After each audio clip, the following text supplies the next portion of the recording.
নারী তুমি যতই বড় শিক্ষিত হও না কেন, একটা জিনিস তোমার মাথায় সবসময় রাখতে হবে, তোমার ইজ্জতটাকে তুমি হেফাজতে রাখতে হবে।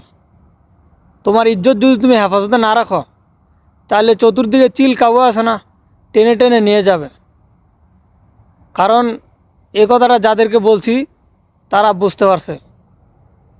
রাস্তাঘাটে খোলামেলা না হাইটা, কিন্তু কাপড় চোপড় পরে তারপর হাইটো, এমনভাবে অশ্লীলতাভাবে চলাফেরা করো না যে কাপড় চোপড় নামে তুমি যে কাপড় চোপড় পোশাকগুলো পরো এগুলো না পরলেও চলে।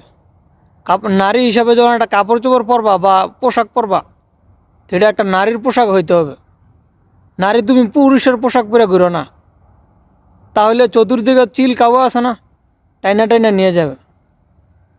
তবে অবশ্যই বুঝতে পারছো তোমরা বিষয়টা, কারণ নারীর ইজ্জত হচ্ছে নারীর সম্পদ, এটা সবাই মাথা রাখতে হবে।